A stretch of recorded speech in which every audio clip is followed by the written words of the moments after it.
So we're going to talk about manufacturing and the state of manufacturing. There was some discussion that Larry Summers was asked about earlier this morning. He painted a view which is not dissimilar from one that my colleague, by the way, I'm Martin Bailey here at Brookings. My colleague Barry Bosworth and I wrote a paper recently on the state of manufacturing, and some of the facts that he outlined are undeniable. We've seen a 50-year decline in the share of employment in manufacturing, and after 2000, when overall employment in the economy slowed down a lot, and then, of course, the recession, the big recession, this translated into a huge absolute decline in the number of manufacturing employees. So this is an industry that has seen its share go down over a very long period and seen the absolute numbers declined in the last 14 years or so, with a little bit of a comeback in this recovery. Another thing one might say about the sector, the U.S. sector, is that it's got a big trade deficit. The trade deficit was as large as $316 billion in 2000. It rose to $542 billion in 2005. And the last number I had to hand was $460 billion in 2012. So it hasn't come down a lot, even though the overall trade deficit has been coming down. Interestingly, in 2012, that overall deficit of $460 billion was coupled with an even larger deficit with manufacturing deficit with China. So China accounted for more than 100% of our manufacturing trade deficit. That's a bit deceptive because China is the assembly point for an Asian supply chain. So actually what we buy is not just produced in China. A lot of it's assembled in China, but a lot it's produced in Asia more generally. Now, I've also written, as some of the stuff I did with Barry and also elsewhere, of a more optimistic view of manufacturing, the manufacturing renaissance that Larry was also asked about. We do have a big change in energy technology, which is leading to a lot of investment in the energy-intensive parts of manufacturing. So we're seeing fertilizer plants and petrochemical plants increased. And certainly this change in the energy situation has put a big scare. People are writing in Germany. German manufacturers are saying, we can't compete anymore. Our energy costs are too high relative to those in the U.S. I think another reason that people have been optimistic is because of changes in technology. That things like robotics, some of the enabled technologies of information technology and additive manufacturing, those new technologies may end up reshoring production to the U.S. As Larry pointed out, there's a question about that new technology, whether we'll end up getting more jobs or whether we'll just end up getting more production. But certainly there's a lot of optimism around technology. I don't subscribe to the secular stagnation view. I think there's a lot of optimism around what technology can do. There are also concerns that we have about the skills of the workforce and about whether we'll get the right balance on our exchange rate and our flows of capital into and out of the United States that will allow a manufacturing renaissance to take place, whether in output or in jobs. I'm happy to say we have a great panel to discuss these things. You have the bios in front of you. We have Jared Bernstein, who recently joined the Center on Budget and Policy Priorities, but from 2009 to 2011, Jared was the chief economist and economic advisor to Joe Biden. We also have Scott Paul. I'm not doing these in the order of appearance, but in the alphabetical order. He's president of the Alliance for American Manufacturing, which was a partnership established in 2007 by some of America's leading manufacturers and the United Steelworkers Union. So it's an effort to bring the industry and the union together.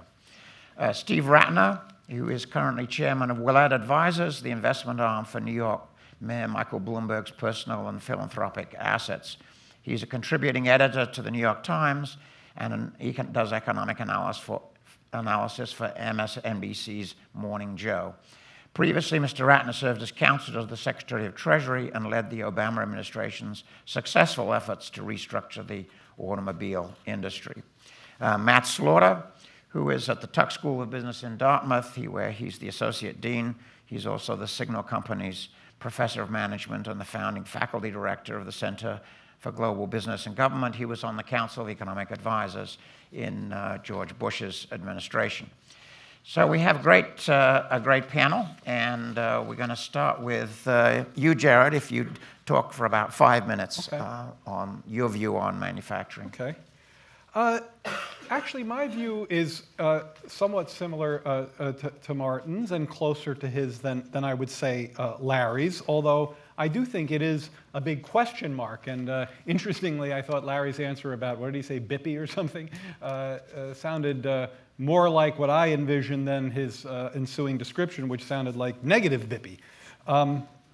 I think so I'm going to make, I think, 4 points in 5 minutes, so each one will just be ticked off, and during Q&A, if folks want me to come back to them.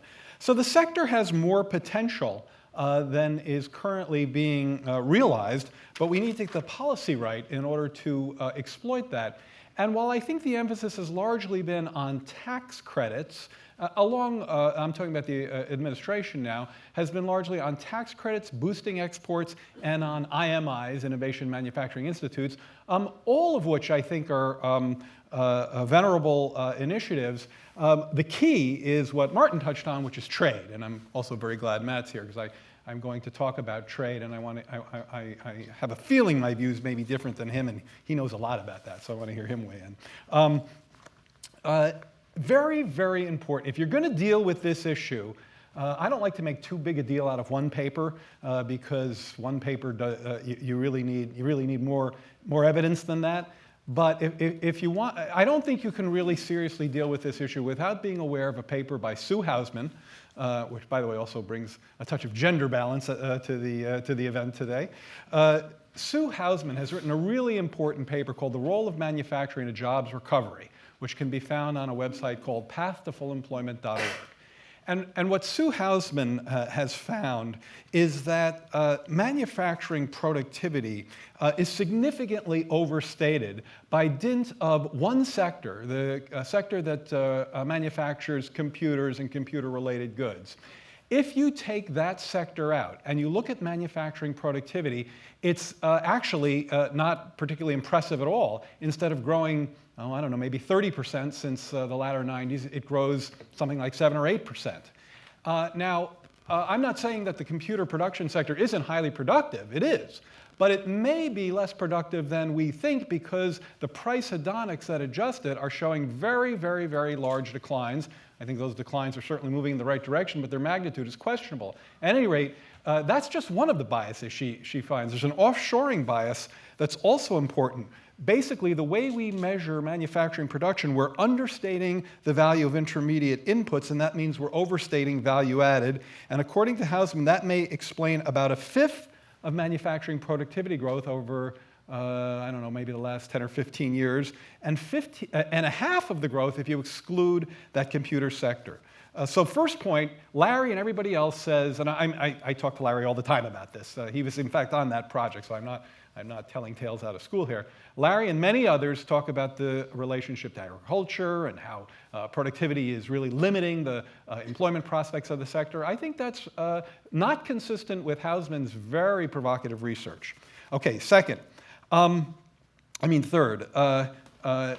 So good jobs. And here I have a bit of a disagreement, with Steve on the extent to which manufacturing jobs pay a wage premium. And I brought a lot of data with me, but I don't think in the interest of time I should go through it right now. I would argue that, and he's got some numbers that are completely justified. I'm not saying he's pulling this out of the air, but I think a careful look at manufacturing compensation, as well as a regression-adjusted look, which I think is very important, and I'm proud to say I did it myself just yesterday, and I think I got it right. A little old to be fooling around with wage regressions, but I think I did them right. Show a premium that ranges from about 7% for high school graduates about 13% for college graduates, and if you include all-in compensation, the manufacturing compensation premium in the private sector is 19%. So I think these are good jobs. There's a bit of a meme developing that says, in fact, the manufacturing premium has evaporated. I don't think that's true. My final point, the White House, as I mentioned, has, I think, undertaken useful initiatives in the area of exports and the IMIs I mentioned, the manufacturing innovations. The problem is you can't just have an exports initiative. You have to have a net exports initiative. To simply have an exports initiative without focusing on the net is sort of like going to a basketball game and coming home and telling your friends, yeah, my team scored 90 points, it was great. Somebody's going to ask you, what did the other team score? And that's kind of, that's essential if we're talking about particularly employment. I'm not going to say much about the Manufacturing Innovation Institutes other than I think they're a great idea in terms of clearing the path through what's often thought of as the Death Valley between the gown and the town, between the university laboratory and the production floor. Finally, I don't think we're going to make a dent in what's really holding back the sector. I don't think it's productivity. I don't think it's competitiveness, lack of competitiveness with competitors. I think it's the trade deficit. And I don't think we're going to make a dent in the trade deficit until we start taking much more explicit action against those who manage their currency in order to get an advantage over ours. There are 3 ideas that have been put forth to do so.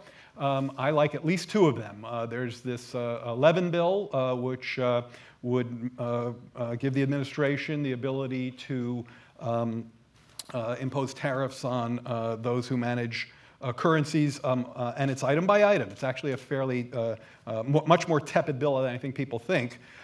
There's taxing the foreign holdings of other countries, taxing their excess reserves. I don't think that's realistic. And finally, my favorite is reciprocity. If you can intervene in currency markets by buying our currencies, we need to be able to do the same in your case. Okay, let me just press you on one of those issues, namely the currency one, and I'm sure we'll come back to it. My understanding is that China's overall current account deficit is not hugely positive now. They have a huge trade surplus, that China's current account surplus is not hugely large at the moment. They have a big trade surplus with us. But so is it that their currency is off, or that we're not producing? Other countries export a lot more to China and to Asia than we do. Is the problem in China's currency, or should we look more internally and say we're not producing or we're not exploiting the global economy in terms of our exports? Well, I mean, it's the second part of your question is a very big question, and I'm sure we should be doing that. I tend to think, and I think there's pretty convincing evidence of this.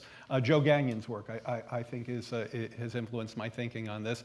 That in fact, currencies are very determinant of the flows you're mentioning, and it's not just China. Yeah. It's not just China. That's the thing. I mean, Gagnon identifies something like 18, 20 countries that are engaged in currency management. They're not even all Asian.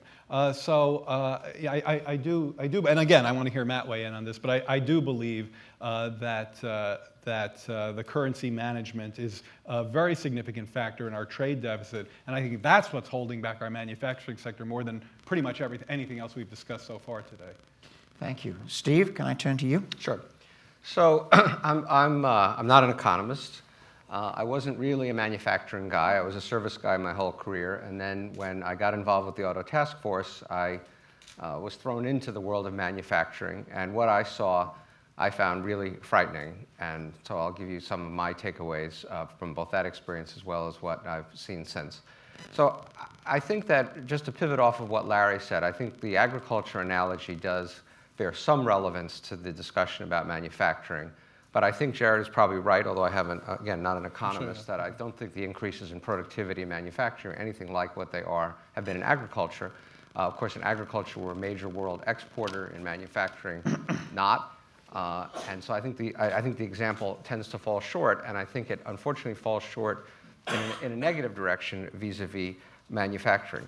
I think one of the, there was a really interesting question in the earlier session from the back by the gentleman who's writing the book, because what people get confused about, and I was certainly confused, maybe I still am, is that there's a difference between, and I think the end of the last panel was also illustrated this confusion. There's really a difference that you have to think about between American companies and American jobs. And we saved a bunch of American companies, but the question is how many American jobs did we save? And so I want to talk about that. Look, my bottom line is the reasons for my pessimism is that I don't think we're going to be able to create a lot of manufacturing jobs in this country. I don't think that the ones that we do create are going to pay very well. And I think they are coming, the ones we are creating are coming at a very high cost of public subsidies in many cases. So let me go through each of those.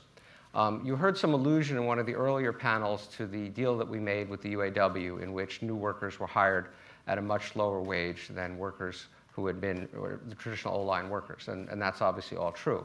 What we should now talk about is what's happening to manufacturing wages at other companies that we didn't save and what's happening with new jobs that are coming here. Volkswagen came a few years ago to Chattanooga with 2,000 jobs. It was widely sought, hailed, celebrated, announced. All of those jobs started at $14.50 an hour of cash compensation relative to the $28 an hour that a traditional UAW worker was making at the time, so roughly half the pay.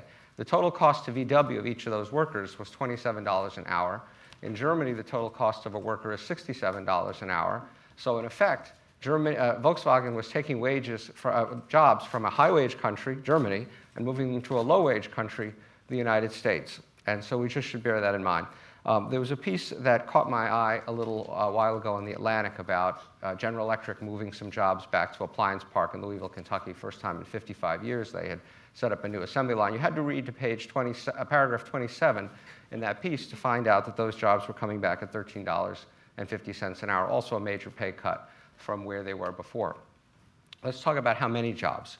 We lost 6 million manufacturing jobs between 2000 and 2009.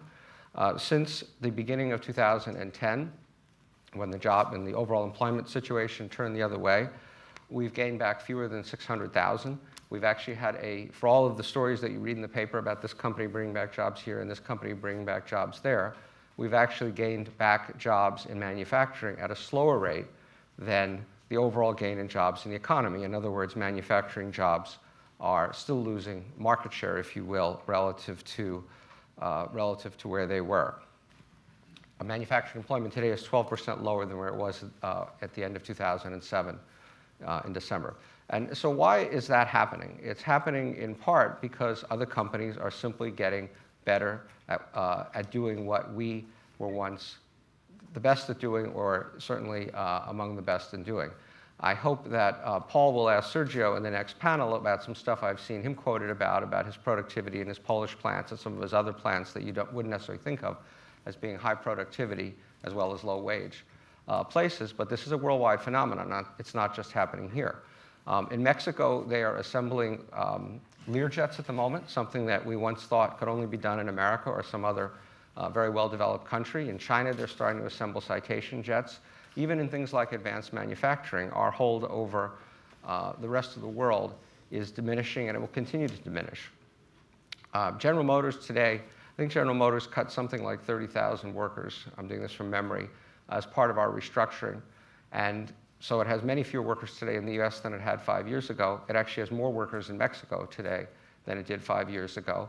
Why? Because, again, if you talk to people at the auto companies, I think they will tell you that their productivity in Mexico is every bit as high as it is in the US, and wages, total compensation costs are something in the $7.50 an hour range. And so this is a fight that I think is very, very hard for us to win. In places that we are winning them, quote, winning, it's coming, as I said in my sort of preamble, at a very high cost. Every one of the jobs that came to Chattanooga cost the mix of the city, the state, and the federal government $288,000. It was $288,000 per job to save those jobs. And that's also happening, of course, within the US, because everyone prizes a manufacturing job. agrees with Jared that there's a wage premium, and I think there may well still be, but it is declining, and my view obviously is that it's going to continue to decline. So when Boeing basically put its latest 787 plant up for bid, it ended up costing the state of Washington $8.7 billion to keep that plant in the state of Washington. But as bad or worse than that is it cost the workers a total of 4% pay increases over 8 years, so an average of 0.5% a year, plus all kinds of changes in their pension and their benefits and other things. So the workers also had to give to keep those jobs. And I don't really know where that process ends. I don't see an end to it in sight. I think these other countries are just going to continue to get better. And what kind of drives me a little crazy is when you read these stories that say, well, it's all going to be all right here because wages are going up really fast in China. Well, that means they're not going up really fast here, and that's obviously not a good thing. So I think you have to get behind the headlines of a few jobs coming back, what it means for the totals, what's happening to the wages, what the cost of bringing those jobs back is. And I just am saying all this because I just want some balance, and I want us all to recognize that it's great to have manufacturing. There are some advantages to it that I believe in terms of R&D and other jobs, and I think it was earlier mentioned all of the people that work for Chrysler who aren't on the assembly line, those are all jobs that we get by virtue of having these companies here. But I think we also have to recognize that we need a balance, that service jobs can also be high-paying jobs. Service jobs can also be export jobs, and we're talking about the balance of trade. When somebody comes here to be treated at the Cleveland Clinic, that's an export dollar. When somebody comes here to be educated at one of our schools from overseas I'm talking about, that's an export dollar. When somebody comes as a tourist to Washington or New York, that's an export dollar. And so we have enormous advantages in a lot of these sectors. And as we think about what our, quote, industrial policy should be, and I'm not in favor of a particularly adventurous one, I think we should just keep in mind a balance in terms of what is achievable in these different sectors and what is even desirable. Okay. Well, I've been accused of writing some somewhat pessimistic stuff about manufacturing, but I think your view is sort of well beyond that. So you basically said the jobs are disappearing one way or another. Either they're going overseas or they're being lost to some kind of productivity. And if we try to get them back, it costs us a fortune per job, so it's not clear that it's really worth it. And that service jobs should take their place. So what do you see as the future? Do you think we just kind of let manufacturing disappear, or do you think there's anything we should be doing to help manufacturing jobs? I think it's hard to run the numbers to see the U.S. with any kind of external balance with a large enough services trade balance. We do have a services trade surplus, but it's small. It seems like manufacturing is still in the front line when it comes to international trade. Well, so what do you see? Should we be doing? What should we be doing? Let me say a couple things. First, I really did take an extreme position a little bit on purpose because it does bother me when people sort of drink the Kool-Aid and you read these feel-good stories in the papers about, as I said, 1,000 jobs here, 1,000 jobs there that turn out to be at relatively low wages. That's sort of point one. Point two, I take your point that it's very hard for me to think of a successful, large nation, I'm not talking about Singapore, that can exist without a good-sized manufacturing base. And manufacturing is down to 12% of our GDP. We're down there with France and Britain, well below Germany, certainly well below China, and so forth. And so I do get that. But I do think there should be a limit as to what we do. So there are some general policies that I think we should pursue that would benefit manufacturing, and for that matter, the whole rest of the country, if Washington at any point decides it actually wants to do something. And we all know what they are. You know, their infrastructure, their tax reform, their immigration, that was on my list. And there's probably some trade stuff, and I definitely think trade should be on the table as well. So there's a bunch of overarching things that we should do that would be good for manufacturing, good for our whole economy. But the idea of, for example, special tax rates for manufacturing, I think we should be really, really careful about. Thank you. All right, I'm going to turn to Matt. Thanks, Martin. So I'm going to echo a lot of the insights that Jared and Steve have already provided. I'm going to make two broad points in a couple of minutes. The first is I think the U.S. auto industry is a great example of how U.S. manufacturing more generally is globally competitive. But what that means today is really, really different from what's in the minds of a lot of people of this historical past of things we build 100% value added in America, and we put on boats and export from Long Beach and places like that. So what it means for companies in America, our big three automakers and the foreign ones as well, to be competitive is quite different. So one is, it's important to keep in mind that foreign affiliate sales for these firms has been rising a lot, how they service the foreign market. Sean talked about the rise in China. I'll come back to that in a minute as an example. So if you look at the US government data on the affiliates of US headquartered multinationals, I can identify in the public domain transportation equipment. So that's broader than autos and auto parts and includes planes and things like that. But that's increased by about $115 billion over the past decade in terms of the delta for sales. Second is there's a lot of great foreign companies that establish and expand operations here. And our next panelist, the CEO Sergio, is going to tell us about that, right? So Chrysler, in the eyes of the U.S. government, rightly, is the U.S. affiliate of a foreign headquartered multinational. And these insourcing companies, as they're sometimes called, have long provided a lot of strength for manufacturing in the U.S. So today, if you look at the number of U.S. jobs in manufacturing, these insourcing jobs in autos and auto parts account for almost 40% of all of the jobs in the United States in autos and auto parts. And third, and this kind of echoes some of Steve's sobering but relevant data, is the jobs that are being created in America are sustained in American manufacturing. They're intensely competitive, and more they're part of these global supply networks. So as Jared mentioned, think of your iPhone as an anecdote. It says on the back of your iPhone, designed by Apple in California, assembled in China. The measurement issues surrounding what that means about productivity gains are just shockingly difficult, and Susan Hausman's done some great work on that. I've got a paper with Rob Feenstra and some others where our estimates are about 20% of the total U.S. acceleration in productivity growth, as it's commonly called, is actually mismeasured gains from globalization. Now, one thing to keep in mind, yes, jobs are falling because of productivity gains in manufacturing here in China, as Larry said earlier, but some of that's international competition as well. And part of where that international competition manifests itself is in the wage pressures.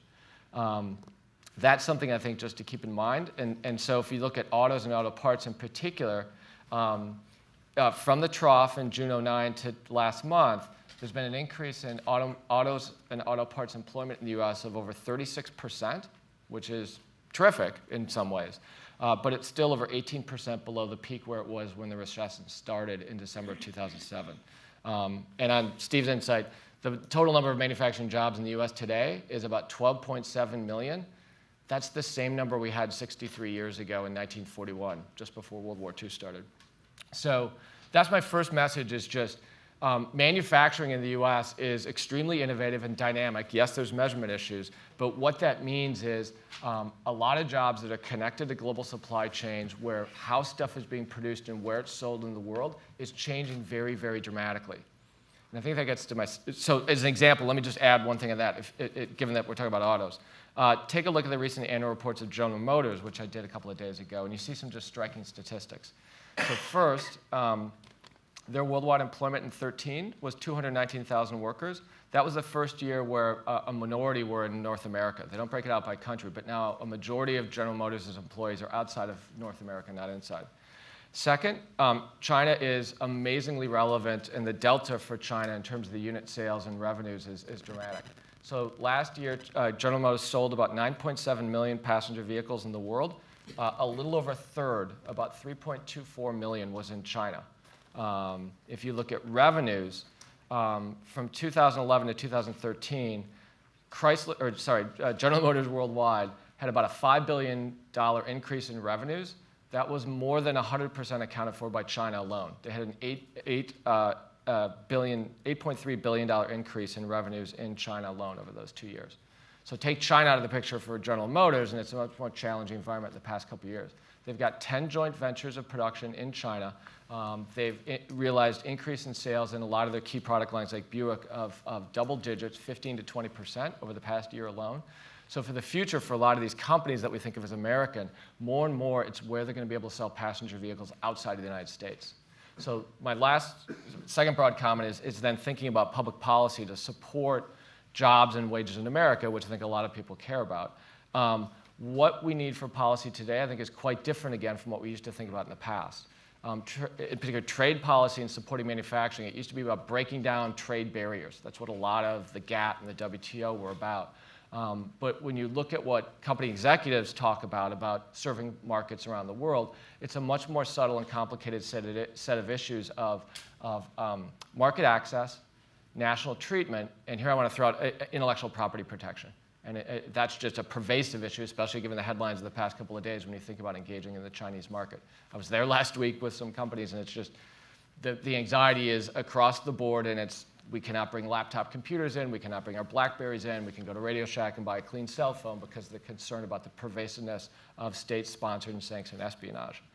The things like the TPP and TTIP are tremendous. I think those are the kinds of policy initiatives we need to try to create jobs in America that are connected to the rest of the world. And it's not just going to be manufacturing. Inside Chrysler and General Motors and Ford and other great manufacturing companies, it's going to be other things like design and ops and logistics and advertising.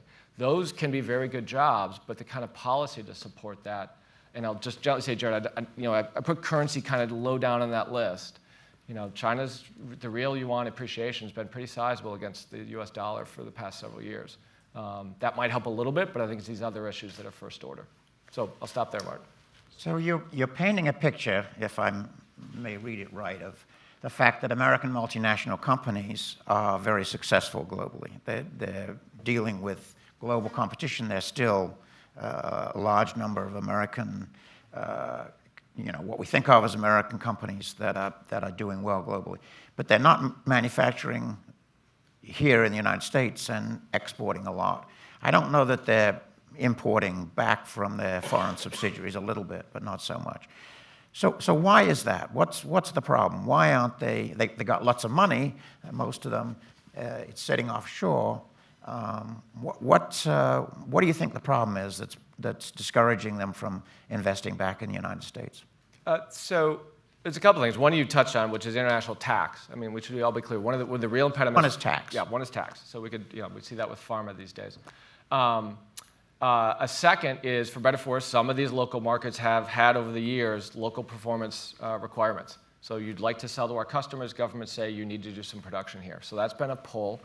More and more foreign governments are realizing the problems that creates, given some of the work that you and others have done looking at whether governments are supporting their countries to be able to connect to global supply chains. And those types of performance requirements tend not to help.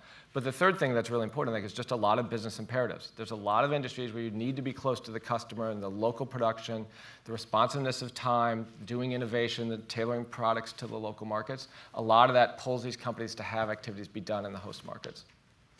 Thank you. I'm going to just put in an editorial comment because I had a strange feeling as I was listening to the earlier panel in which it seemed like some members of the panel, one member of the panel was sort of saying, we have a totally global capitalist free market global industry in automobiles, but the US is the one that's intervening and disrupting the market equilibrium. And I thought to myself, I can't think of a major company or global auto market that does not have some pretty heavy involvement of its government. I mean, VW is largely government-owned. The French intervene a lot. Mrs. Thatcher put money into the automobile industry. So I don't think we're talking about that the U.S. is the only one. Doesn't justify necessarily what we did or what we might do, but it just seemed a little strange to me. But let me finish my editorial comment and move on to Scott and let him speak. Thank you, Martin. And I view my role, because I've heard a lot of the points made that I agree with, some that I dispute, as kind of just adding a little value here and there to the discussion, because I think I don't want to expand it at all. When Larry Summers made the point about kind of like the size of the manufacturing pie, I largely agree with that. But I think when you dig into that is how much of that pie are we going to capture? And I think that's the open question. And I think that is where there is a lot of room for growth in American manufacturing. Manufacturing, we are import penetration to our economy in manufactured goods is somewhere from 58 to 60%. It is very, very large, which sets us apart from some of our international competitors. So there's certainly a lot of room for growth there. When we look at the jobs numbers, I think it's important to keep in mind that basically if you look at 1979, you look at 1998 at 2 points, 2 data points, we had essentially the same number of manufacturing jobs in this country. Granted, the size of our population grew, the size of our economy grew. It's only been in the last 15 years that we have seen this dramatic decline relative to GDP and relative to employment. And so, to me, the productivity lever is also an unsatisfying answer. I think much of it is for Jared, and Steve touched on that as well. I think it's the emergence of China that we were ill-equipped to deal with, and monetary policy, which essentially cheapens imports and makes our exports much more expensive. I think it's also important to understand that manufacturing is not a monolith. And when we delve into the details, it's critically important.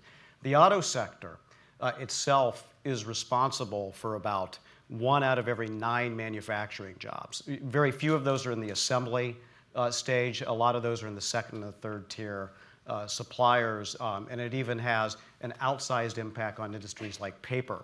You think of those brochures you get when you go into dealerships, and it plays an incredibly outsized role in manufacturing. Since the end of the Great Recession, the auto sector itself has gained about 50% of its employment back to auto and auto parts. Fabricated metal has gained about 60% back. Machining has gained about 60% back. It's actually the rest of manufacturing that is performed very, very subpar. Computers and electronics, textiles, furniture, some of the others, and that's where we've seen the real lag in the growth here.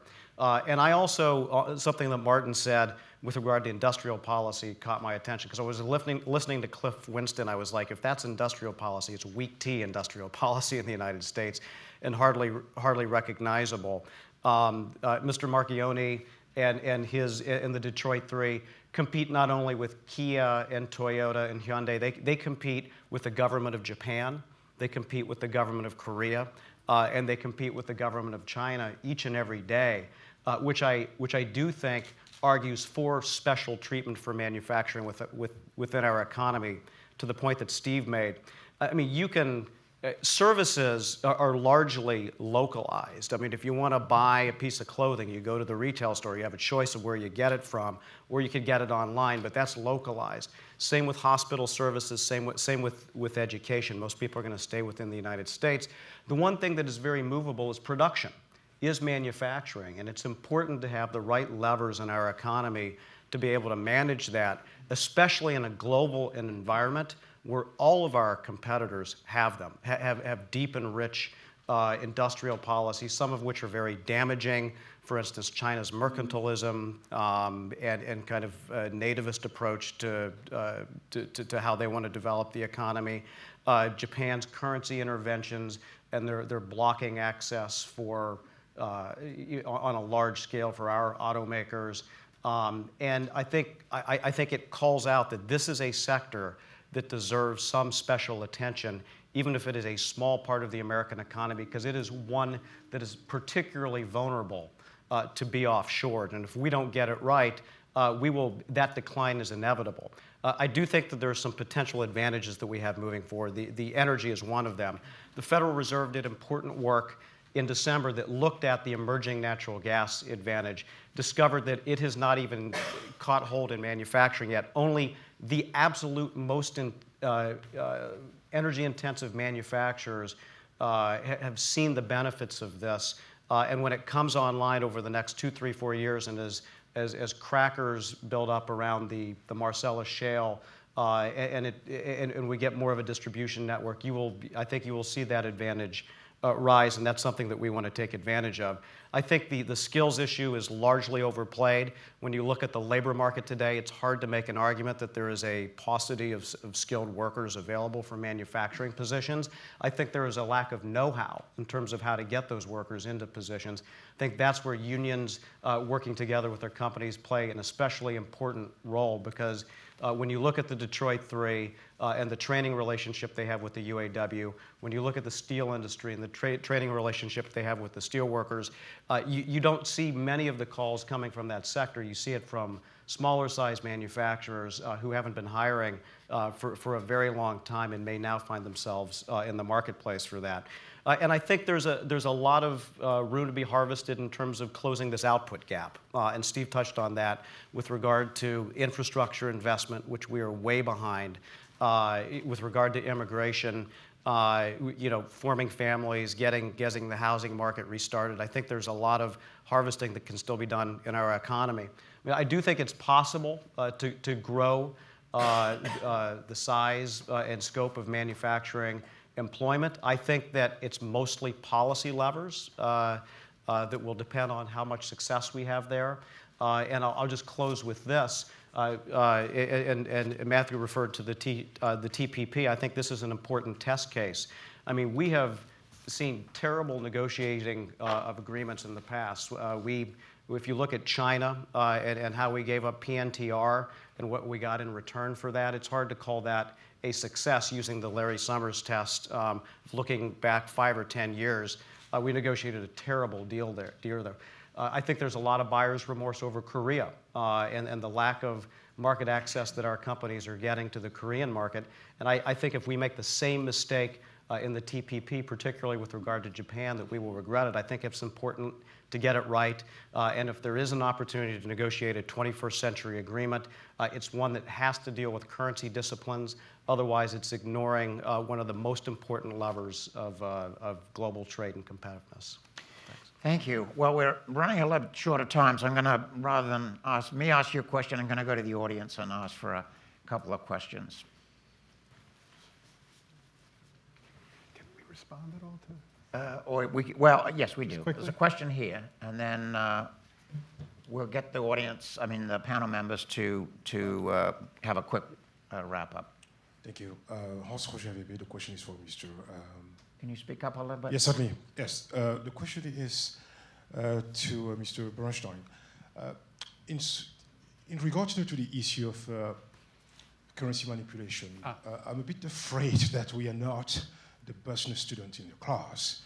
If you were to go back to the argument made by the finance minister of Brazil, China and the US, especially taking into account the massive, expansive and accommodative monetary policy of the Fed, we are doing our part. Yes. So to go back to the previous panel, there was a question in regard to the attributes of foreign cars. How would you reconcile that pronouncement with, I suppose, as I understand it, the argument that perhaps the reason why some US car manufacturers are not selling as much is probably due to the price as opposed to those attributes? Thank you. I didn't understand everything you said, but I did understand, I think, the pith of your very good question. And by the way, this gives me an opportunity to respond a little to something I wanted to anyway, so I could kill two birds here.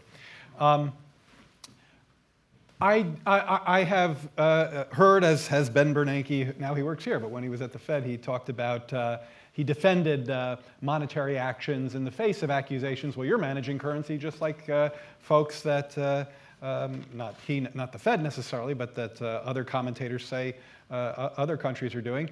And I think at that time, Chairman Bernanke's response was absolutely correct, which is, we're the Fed, we do monetary policy. Sometimes that means we move interest rates around, and yes, that affects the value of the dollar. That's a side effect. I actually think, though, and this gets to what I think was the end of your question about the impact of price, and I wanted to argue a little bit with Matt here, because he agreed, and I think Steve may have too. When you said trade should be on the list, I take that to mean, and you'll obviously correct me if I'm wrong, I take that to mean this currency issue, at least in part. If you look, this gets to something Scott said, absolutely true that the quantity of workers in manufacturing stuck at around 16, 17 million for a long time. Then you get to the 2000s, falls off a cliff. Then you get to the last few years, and it reverses. Now, people who follow employment trends closely know that it's actually a big deal when a long-term trend reverses course. I don't think it's a renaissance. I agree with Steve. I think that word is misused. But a reversal in such a long-term trend of such a key sector, even if it is less than 10% of employment, is a very big deal. And I think it has a lot to do with price. As Matt said, it looks to me like China's currency appreciated. It has appreciated, and as it has appreciated, our manufacturing sector has done considerably better. Our trade deficit has begun to come down. I'm not saying it's the only factor in the game by a long shot, but I think it's a big one. And I'm glad it's on the list of the other panelists here. Even if it's low on the list, I think you'd have to admit that we're not doing anything, I should say, we're not doing nearly anything that's visible. I'm sure there's lots of behind-the-scene negotiations. I think there needs to be more. Okay. A lot of our decline in the trade deficit is energy. The decline in the manufacturing trade deficit is much more modest. I'm talking about taking that out. Last remarks. Steve? Last remarks? Yep. I think I kind of said what I had to say. I wasn't ready for last remark, but so I'll just say a word or two on this on trade and so forth. So I'll leave the specifics to trade to others because that's not my area. But yes, Jared, I did say that I think trade should be on the table. I think trade is a factor. I think not just currency manipulation, but market access is a factor. But when you made a reference a minute ago to cutting price, I wasn't sure exactly what you referred to, but the way I would put it is, we've cut our prices by cutting our wages. Manufacturing wages are down 2.7% since the trough of the recession. Other wages are roughly flat. Wages in the auto industry, which has brought back all these people, wages in the auto industry are down 10%. And so we have made ourselves more competitive. When you talk about why has this decline suddenly stopped, we've made ourselves more competitive by cutting price. And all I'm saying is that's not a recipe for long-term success. That's something you do as a kind of last resort to stay in the game, but it's not something that should make us all happy. And I want to just say one thing about what Matt said. I don't know if you meant this, but I want to just underscore it anyway. I think you have to separate companies from jobs. Whether General Motors is hugely successful in China or not, sure, we're rooting for them. There are jobs back in Detroit that are probably going to get created if they're more successful in China. But there aren't necessarily direct jobs. When Sergio hires more people here to make Chryslers, I'm not sure exactly what that does for the average Italian citizen trying to find a job. So you have to separate this idea of which companies are winning from where the jobs are winning.